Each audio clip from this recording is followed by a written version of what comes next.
नमस्कार दोस्तों, जय हिंद जय भारत। मैं हूं सीएल सैनी। आप देख रहे हैं CD RK Saini BEd classes. मेरे इस यूट्यूब चैनल पर आप सभी का हार्दिक स्वागत है, अभिनंदन है।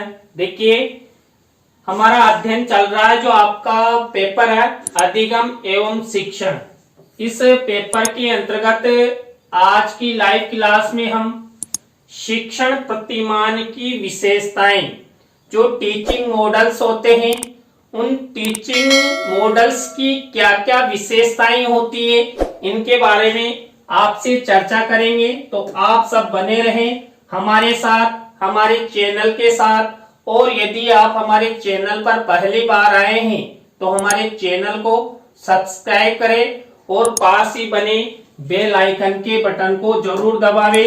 देखिए, जो टीचिंग मॉडल होते हैं यानी शिक्षण प्रतिमान, इन्हें शिक्षण प्रतिमानों की पहली विशेषता है, प्रत्येक शिक्षण प्रतिमान वैज्ञानिकता का गुण लेकर निश्चित आधार रखता है।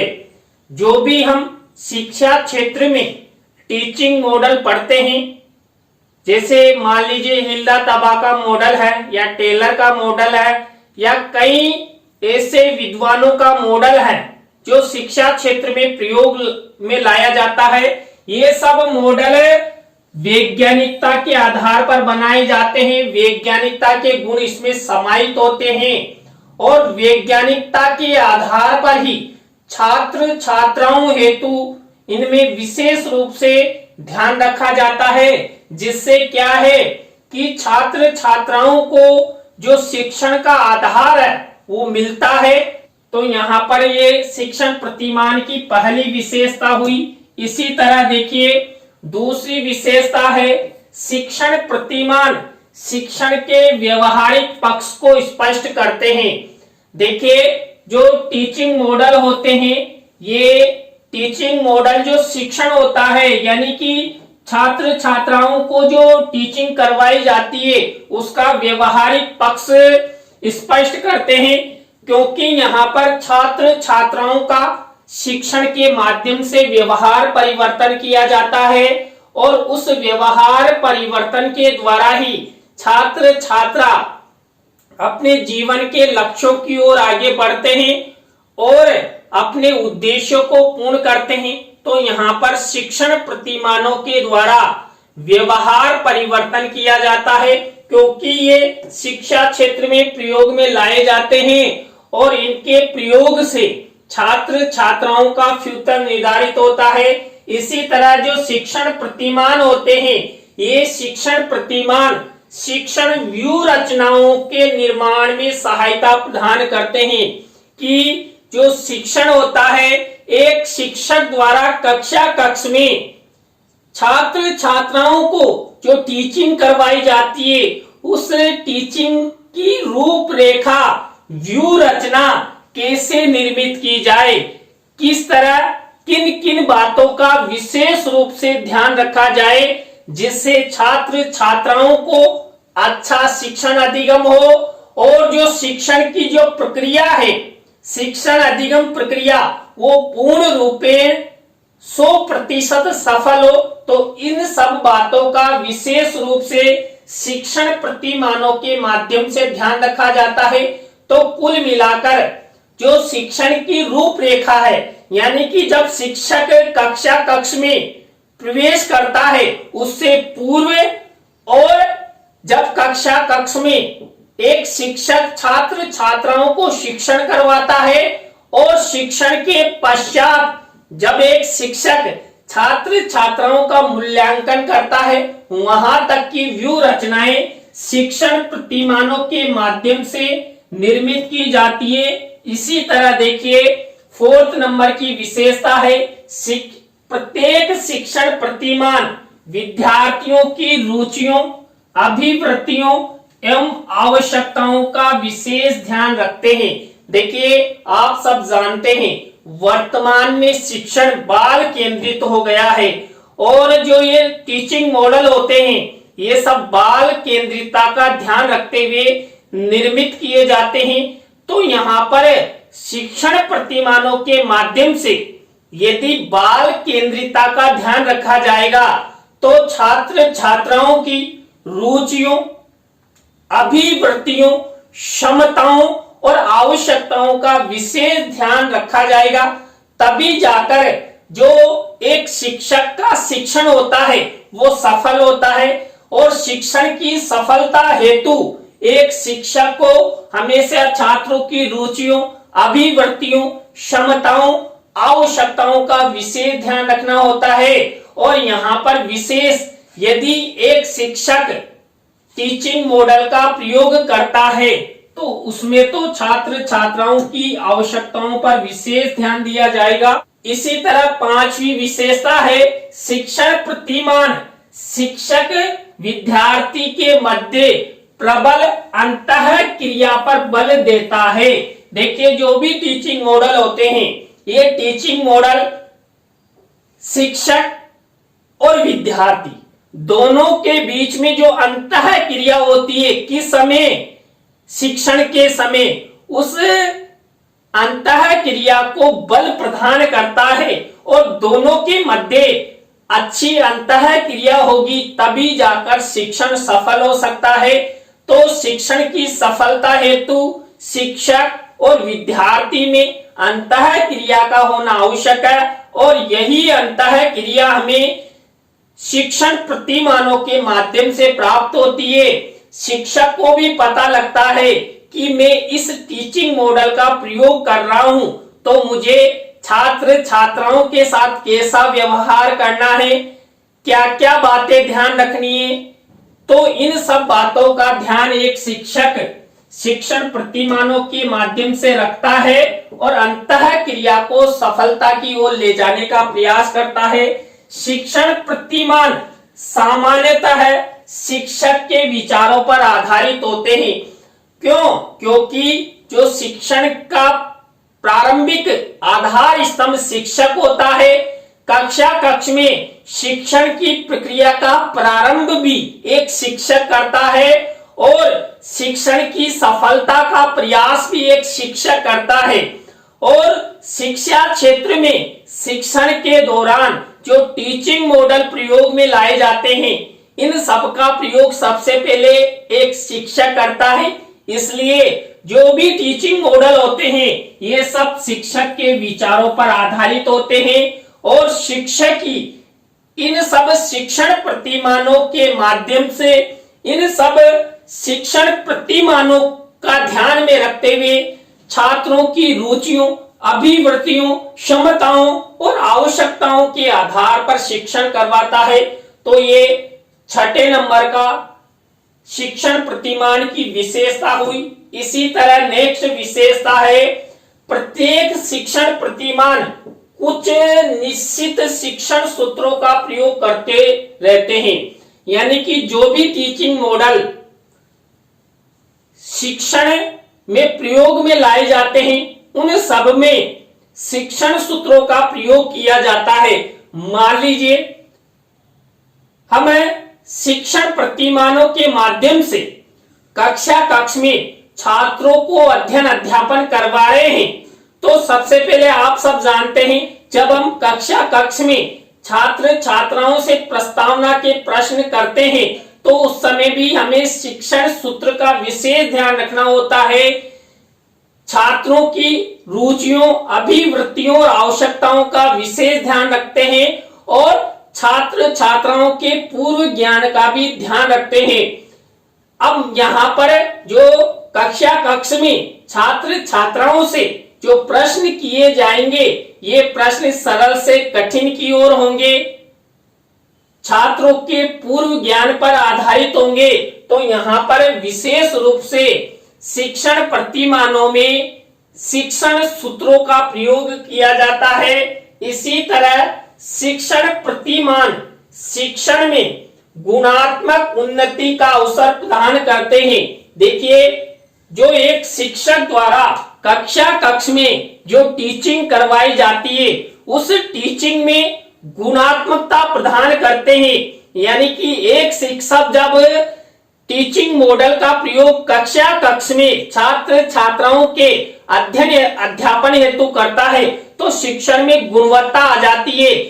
क्यों? क्योंकि शिक्षण प्रतिमानों के माध्यम से शिक्षक ऐसे कई शिक्षण सूत्रों, शिक्षण विधियों और तरीकों का प्रयोग करता है जिससे शिक्षण की सफलता हो, शिक्षण का उद्देश्य पूर्ण हो और छात्र छात्राओं को अच्छा अधिगम हो। तो यहाँ पर गुणात्मक उन्नति के अवसर भी प्रदान करते हैं कौन? शिक्षण प्रतिमान। इसी तरह शिक्षण प्रतिमान शिक्षक शिक्षार्थी दोनों के लिए प्रभावी वातावरण का निर्माण करते हैं जिससे उन्हें वंचित अनुभव प्राप्त होता है, यानी वांछित हो गया, वांछित अनुभव प्राप्त होता है। देखिए, जब हम कक्ष में शिक्षक और विद्यार्थियों के मध्य अंतः क्रिया करते हैं, यानी स्वतः ही हो जाती है। जब कक्ष में एक शिक्षक पढ़ाएगा, सामने छात्र बैठे रहेंगे तो दोनों के मध्य अंतः क्रिया प्रारंभ होगी, दोनों के मध्य अच्छा कम्युनिकेशन होगा। क्यों? क्योंकि शिक्षक जब कक्ष में छात्र छात्राओं को अध्ययन अध्यापन करवाता है तो यहाँ पर छात्र छात्रा अधिगम करते हुए अच्छा वातावरण निर्मित करते हैं। देखिए, यहाँ पर जब अंतः क्रिया की जाती है तो छात्र और शिक्षक में अच्छा संबंध होना चाहिए, कक्ष का वातावरण अच्छा होना चाहिए, शांति प्रिय होना चाहिए, जिससे एक शिक्षक द्वारा जब छात्र छात्राओं को शिक्षण कार्य करवाया जाए तो वो अच्छी तरह उस शिक्षण को ग्रहण कर सके और ग्रहण करते हुए ज्ञान की प्राप्ति उनमें हो और वो ज्ञान छात्र छात्राओं के फ्यूचर के लिए, उद्देश्यों की पूर्ति के लिए सार्थक हो सके। तो यहाँ पर जो छात्र छात्रा होते हैं वो कक्ष में शिक्षक के सानिध्य में अच्छा वातावरण निर्मित कर वांछित अनुभव प्राप्त करते हैं। अब वांछित अनुभव एक शिक्षक भी प्राप्त करता है और छात्र छात्रा भी करते हैं। क्यों? क्योंकि जो शिक्षण प्रतिमान है, इन शिक्षण प्रतिमानों का सबसे पहले प्रयोग शिक्षक द्वारा किया जाता है और वो शिक्षण प्रतिमानों का जो तरीका है, शिक्षण सूत्र हैं, ये सब छात्र छात्राओं पर एक शिक्षक ही लागू करता है। तो यहाँ पर ये विशेषता हुई। इसी तरह नेक्स्ट विशेषता है शिक्षण प्रतिमान किसी न किसी दार्शनिक सिद्धांत तथा मनोवैज्ञानिक नियमों पर आधारित होते हैं। देखिए, शिक्षण प्रतिमान वस्तुनिष्ठ होते हैं, विश्वसनीय होते हैं। क्यों? क्योंकि ये दार्शनिक सिद्धांतों पर आधारित होते हैं, वैज्ञानिकता के गुण इनमें समाहित होते हैं। दार्शनिकता के गुणों के आधार पर ही हम छात्र छात्राओं को अच्छा शिक्षण करवा सकते हैं। मनोवैज्ञानिकता का ध्यान रखते हुए ही हम छात्र छात्राओं को अच्छा शिक्षण करवा सकते हैं, अच्छा अधिगम करवा सकते हैं। यदि एक शिक्षक दार्शनिकता और मनोवैज्ञानिकता का विशेष ध्यान रखेगा तो 100% शिक्षण सफल होगा, शिक्षण का उद्देश्य सफल होगा और छात्र अच्छा अधिगम करते हुए अपना फ्यूचर निर्माण करेगा। देखिए, मान लीजिए कक्ष में एक शिक्षक पढ़ा रहा है और किसी की जीवनी यदि एक शिक्षक छात्र छात्राओं को सुनाता है तो यहाँ पर जीवनी के माध्यम से भी छात्र जिसकी भी जीवनी सुना रहा है उसकी जीवनी से आदर्श बातें ग्रहण कर वो अपने जीवन में डालेंगे और उनको ग्रहण करते हुए वो सफलता की ओर जाएंगे। मान लीजिए एक शिक्षक कक्ष में डॉक्टर एपीजे अब्दुल कलाम, स्वामी विवेकानंद, महात्मा गांधी या अन्य कई भारतीय और पाश्चात्य विद्वानों की जीवनी सुना रहा है तो छात्र छात्रा क्या करेंगे? उनसे संबंधित जो भी बातें हैं उन सबको ग्रहण करेंगे और उनको अपने जीवन में डालेंगे, ग्रहण करेंगे और उनकी राह पर, उनके दिशा निर्देश में, उनके आदर्शों पर चलने का प्रयास करेंगे। तो यहाँ पर इसी तरह जब एक शिक्षक द्वारा मनोवैज्ञानिकता के आधार पर शिक्षण करवाया जाएगा, मान लीजिए कक्ष में जितने भी छात्र बैठे हुए हैं, उन छात्रों की क्या रुचि है, क्या अभिवृत्ति है, क्या क्षमताएं हैं, उन सबका ध्यान में रखते हुए एक शिक्षक जब शिक्षण करवाता है तो वैज्ञानिकता का आधार उत्पन्न होता है और उस वैज्ञानिकता के आधार पर ही एक शिक्षक अपना शिक्षण सफल कर सकता है। एक शिक्षक जब कक्ष में अध्ययन अध्यापन करवा रहा है और बैठे हुए छात्र छात्राओं में से एक छात्र सो रहा है या वो कुछ परेशानी में है, तो यदि शिक्षक में वैज्ञानिकता के गुण होंगे तो वो तुरंत उसे पकड़ लेगा कि बेटा आपकी क्या परेशानी है, आप क्यों सो रहे हो। तो जो छात्र है वो संबंधित उसकी समस्या शिक्षक को बताएगा और शिक्षक उसको दूर करने का प्रयास करेंगे। तो यहाँ पर जो शिक्षण प्रतिमान होते हैं ये दार्शनिकता और वैज्ञानिकता के नियमों पर आधारित होते हैं। शिक्षण प्रतिमान मूल्यांकन को महत्व देते हैं। शिक्षण व्यू रचनाएं केवल उपयुक्त वातावरण का निर्माण करती है। देखिए हमने शिक्षण व्यू रचनाओं के बारे में भी आपको बताया था। तो जब शिक्षण व्यू रचनाएं शिक्षण प्रतिमानों के माध्यम से उपयुक्त वातावरण का निर्माण करती है तो क्या होता है, जो छात्र छात्राओं का जो मूल्यांकन है ये मूल्यांकन भी अच्छा होगा और मूल्यांकन अच्छा होगा तो परिणाम भी अच्छा आएगा और परिणाम अच्छा आएगा तो यहाँ पर शिक्षक का शिक्षण जरूर सफल माना जाएगा कि कक्ष में एक शिक्षक द्वारा छात्र छात्राओं को अच्छा पढ़ाया गया था, तभी जाकर छात्र छात्राओं की अच्छी उपलब्धि हमें हासिल हुई। तो माता पिता भी खुश होंगे और जो विद्यालय मैनेजमेंट है वो भी खुश होगा कि ये अध्यापक बहुत अच्छा है। तो यहाँ पर शिक्षण प्रतिमान मूल्यांकन की प्रक्रिया को भी महत्व देते हैं। शिक्षण प्रतिमान एक व्यवस्थित क्रम में रूपरेखा का निर्माण करते हैं। देखिए जो टीचिंग मॉडल होते हैं, इन टीचिंग मॉडल के माध्यम से हम एक व्यवस्थित क्रम में शिक्षण की प्रक्रिया प्रारंभ करते हैं और वो शिक्षण की प्रक्रिया शिक्षण को सफलता की ओर ले जाती है।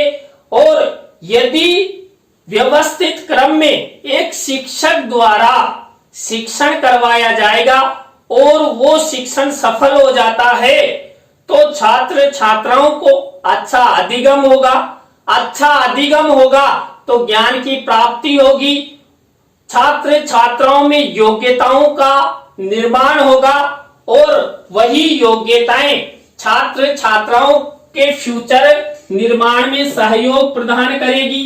तो यहाँ पर देखिए आज की क्लास में हमने अधिगम एवं शिक्षण पेपर के अंतर्गत जो शिक्षण प्रतिमानों की विशेषताएं हैं इनके बारे में आपसे चर्चा की। आज की लाइव क्लास आपको कैसी लगी कमेंट्स में हमें जरूर बताएं। अच्छी लगी हो तो लाइक करें, कमेंट्स करें और शेयर जरूर करें। दोस्तों आप सब हमारी चैनल की वीडियो को शेयर करते हैं तो हमें मनोबल मिलता है और हम भी आपके लिए कुछ नया करने का प्रयास करता है। इसी तरह नए टॉपिक के साथ हम आपसे फिर मिलेंगे CD RK Saini BEd classes YouTube channel पर। जय हिंद, जय भारत, राम राम साहब।